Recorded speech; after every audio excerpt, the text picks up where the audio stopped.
Okey, sekarang saya singgah sekejap di hentian Tasik Banding. Perjalanan yang panjang, penat sikitlah. Sebenarnya penat banyak. Jadi kena selalu berhenti.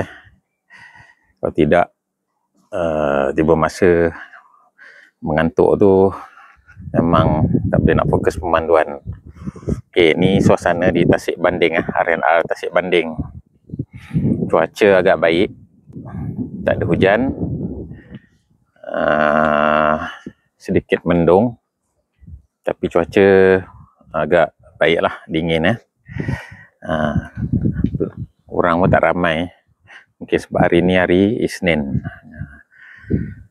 Okey, hari ni saya akan buat sedikit perkongsian lah berkenaan dengan bekam. Ramai yang masih tak buat lagi sebenarnya bekam ni. Sebenarnya bekam ni dah TikTok yang baik untuk merawat apa sajalah, boleh katakan banyak penyakit gaya hidup.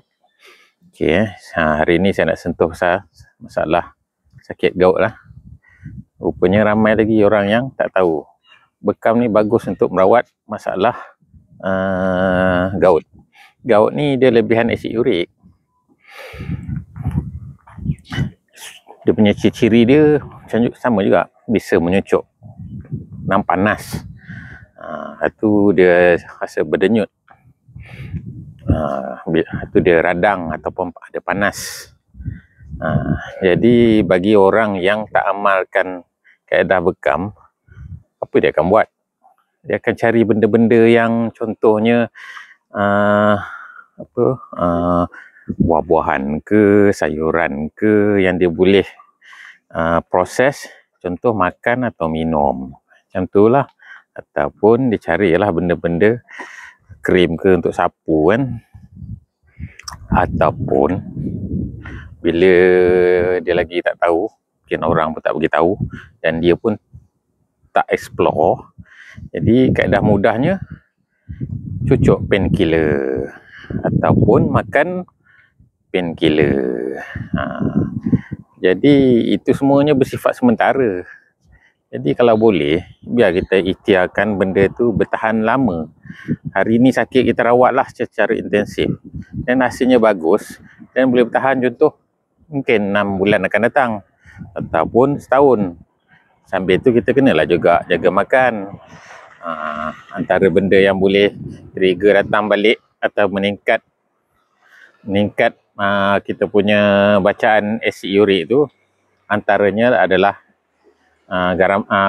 gula putih, gula sintetik dan benda makanan lain lagi lah, kacang semua tu, ataupun tepung yang ada gluten tu kan. Jadi benda ni yang masuk dalam badan kita sikit lama-lama jadi banyak lah. Kita tak heran lah kenapa tiba-tiba je kita boleh diserang masalah gout. Gout ni dia attack bahagian lutut ke bawah. Jadi bagi orang yang tak pernah cuba tapi dah kena serangan gout, dan kita fokus rawat dia lutut ke bawah lah. Sebab serangan dia biasa attack lutut ke bawah. Ada orang sakit lutut pun sebenarnya gejala sakit lutut gout. Jadi kalau bila saya dah check tu, tekan tu rasa bengkak, tu pedih, bisa menyucuk ataupun berdenyut, tu semua ciri-ciri asid dah mula tinggi lah. Jadi kita fokus bekam untuk merawat, bukan servis sekarang ni untuk merawat. Jadi ada orang dia nak buat overhaul satu badan, tapi masalah utamanya sakit goutnya tak lega sangat. Jadi better tengah orang diserang oleh masalah gout, kita fokus merawat gout lah. Jangan habis bahagian-bahagian lain semua kita nak bekam.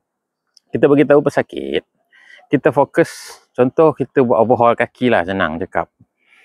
Jadi kita rawat betul-betul dia lega. Dan dia balik pun dalam keadaan puas hati.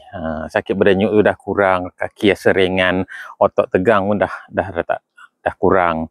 Itu yang kita nak. Janganlah orang kata sakit gout, habis satu badan dia bekam.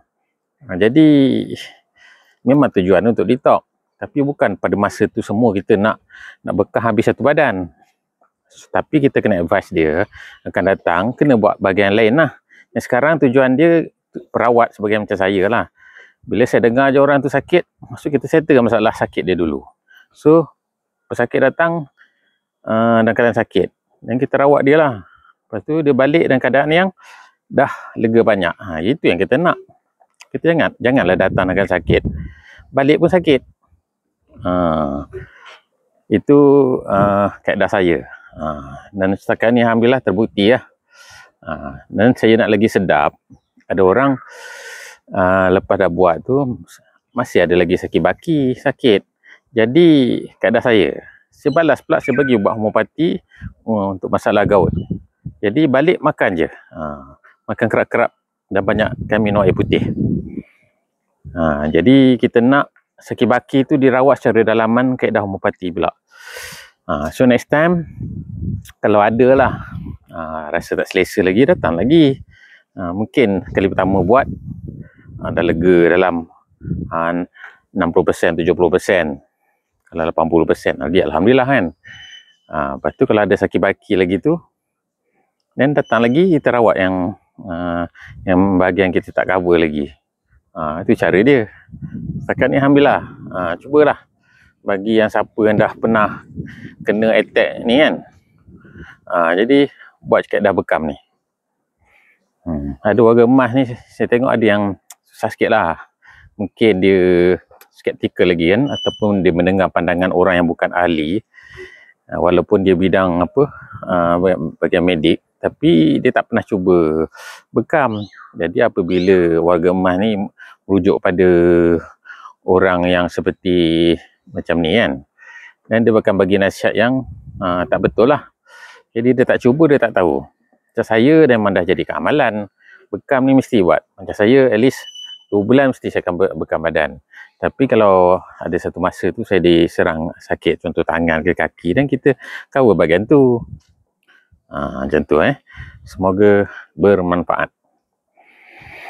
Makan pun kena jaga. Jadi ini ingatan pada saya dan juga tuan-tuan dan puan-puan lah. Okay, semoga bermanfaat. So saya tunjukkan lagi lah.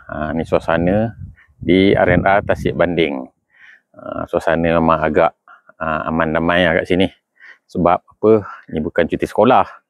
Cuti sekolah ni ramai ni. Sebab apa? Akan ada orang datang sini buat apa, holiday trip, houseboat kat belakang ni kan. Ni.